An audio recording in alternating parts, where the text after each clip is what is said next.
crosses the net. Hickens has lost his stick. Draisaitl scores late in the game. Oh, what a great goal. Drake shoots, he scores!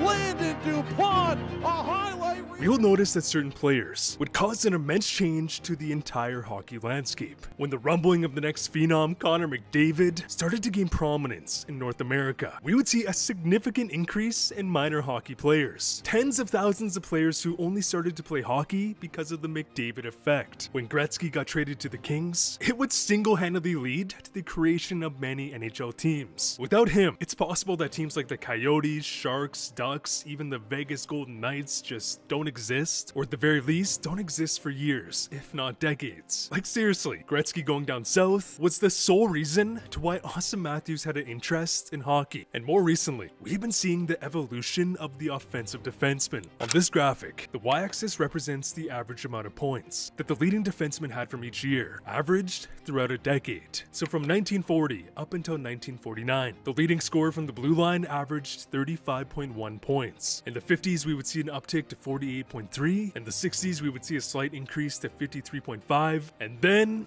it would happen. One of the greatest phenoms in NHL history would make his debut.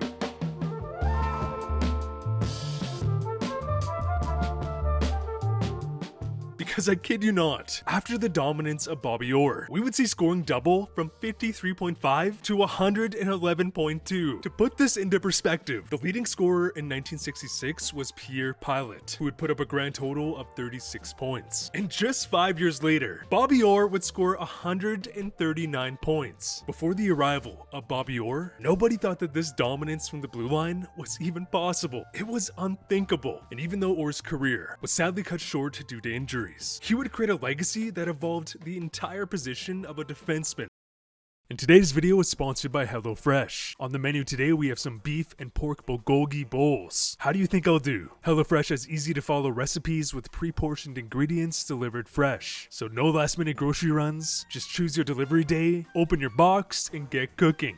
As HelloFresh makes it so easy to create restaurant quality meals at home without the high restaurant prices. And with their new 15-minute meals, it's become a no-brainer to save money while getting food on the table quicker than delivery. With the changing menu of over 100 meal combinations to choose from each week, having HelloFresh means you'll always find something the whole family will love. And I love HelloFresh as a partner, as I've been using their services for years now, which has also gave me a newfound passion for cooking. And so many of you used my discount code last time that they decided to come back for round 2, as you'll get up to 20 meals for free and free shipping. You heard that right, on your first order at hellofresh.ca using code RTH20. Offers available across 6 boxes for new subscribers only. That's 20 meals free at hellofresh.ca with code RTH20, or scan this QR code. In the following decade, even without Orr leading the charge, they would still average over 103 points, led by legends like Ray Bourque,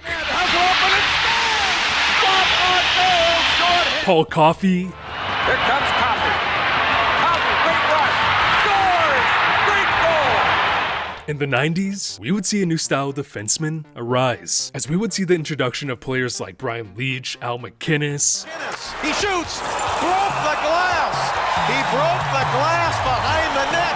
And then it would happen. The dead puck era. After the record high scoring seasons of the 80s, we would see a massive shift to how the game was played. Due to offensive super teams like the Islanders, the Oilers, if a team had any shot, any whiff of making a cup run, they needed to be a super team defensively, as teams went from playing high-flying offense to being dependent on the neutral zone trap. Players like Steve Yzerman went from being a top scorer in the league to shifting their game to revolve around defense. And all of this would lead to the rise of the elite two-way defenseman. Nicholas Lidstrom, Scott Niedermayer, Chris Pronger, arguably the most balanced defensemen in NHL history. Yeah, they put up points, but offensive production was nothing like how it was in the 70s and 80s. Therefore, the pure offensive defenseman was dead.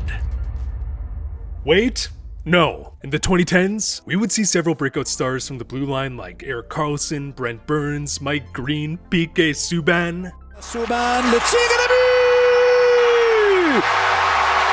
and this would cause a jump to nearly a 75-point average. And in the 2020s, with the likes of a guy like Erik Karlsson eclipsing the 100-point total for the first time since 1992, Roman Josi, Quinn Hughes, Cale Makar, we've been witnessing the next wave of the offensive defenseman. Position that we thought was dead has been revived, reminiscent to the Gretzky era. And with young stars like Makar and Quinn Hughes leading the charge, it has led to a brand new generation of blue line prodigies. Like seriously, think about the optics here. This past draft, we had a guy like Zane Parekh, who would put up 33 goals, 96 points.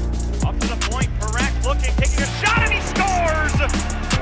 Zane Parekh, 2-1. Z Buyam, who's the first defenseman to score over a point per game in the NCAA in decades. Has a man in the slot. See, William score! Tied at 2. Yakimchuk scoring 30 goals as a 6'3" defenseman with solid defensive game, not to mention the second overall pick from last year, who would have a monster season in the NCAA. Because in the past, we would see production like this from a draft-eligible defenseman maybe once every 5 years. These 4 guys were drafted in the first half of this past draft alone. This wave of elite offensive defensemen has been unprecedented. Now leads us to Landon DuPont. Now it's down, puck bouncing around. Mastroni hands it off. One time try, they score!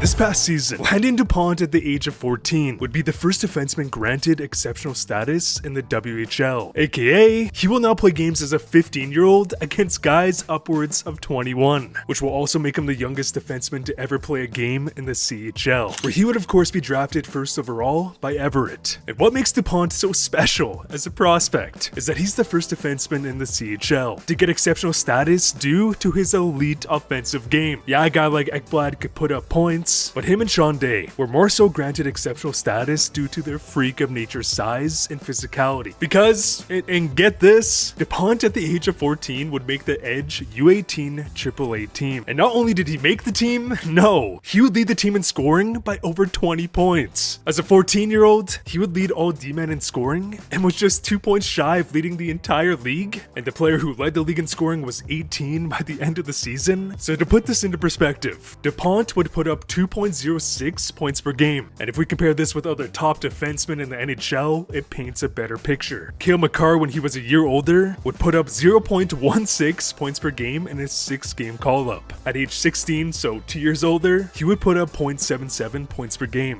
Quinn Hughes at the same age playing U16, not U18, would put up 44 points or 0.59 points per game average. Aaron Ekblad, Evan Bouchard, Morgan Riley, Vince Dunn, Luke Hughes. So relative to some of the best defensemen in the league, indoor potential stars of the future, Landon DuPont blows them out of the water, and it's not even close. What I'm trying to say here is that we have never seen an offensive defenseman prodigy like this explode in development at such a young age since the likes of Bobby Orr. On this play, DuPont receives a D-to-D pass on the blue line, and right off the bat, you can just see how gifted this kid is. For 99% of defensemen at this age, yeah, they might drive in on the right wall and look for that passing lane, but as for DuPont, this entire time he keeps his hips open. Why, you ask? It allows him to clearly analyze all of the ice. He waits for the perfect pass, or he makes a ridiculous no-look cross-ice pass. On this next play, DuPont makes a great read during a scrum near his blue line. He pokes the puck away, immediately gains separation from his elite skating, does a disgusting pullback wrister, Shoots, he scores! Because what makes DuPont so special is his game-breaking skating, combined with his vision and passing ability. As this kid can just lap skates around the entire opposition, waiting for that perfect seam pass. As the only defenseman prospect we have seen like this is the Makars, Foxes, Hugheses, and yeah, a guy like Quinn Hughes is also a gifted skater, but his specialty is more so his edges. Whereas a player like Makar or DuPont skating roots from their explosive first step. Like Makar, DuPont has an elite wrister, so basically he can break down the opposing team's defense from his skating, he can keep his head up with elite vision, find the perfect seam pass, or rip off a shot if they cheat too much towards his teammates. This kid is pure anxiety for the opposition, but we're not done here. For players like Makar, Hughes, Fox, they were all around, 5'5", maybe 5'6" at age 14. DuPont was 5'11", 170 pounds, and has shown willingness to throw the body. So to summarize, he has the upside of a gifted offensive defenseman who won't be handicapped due to size. But let's not forget that this this kid just turned 15. He isn't draft eligible until 2027, so he's a long road ahead, but the evolution of the D position has been so fascinating, and the fact that his dad would play some games in the NHL and had a long professional career will definitely help him with dealing with that pressure. And a big shout out to HelloFresh for sponsoring today's video. Get up to 20 meals free and free shipping on your first order at hellofresh.ca using code RTH20. This offer is across 6 boxes for new subscribers only. But that's 20 meals free at hellofresh.ca with code RTH20. And as always, thanks for watching.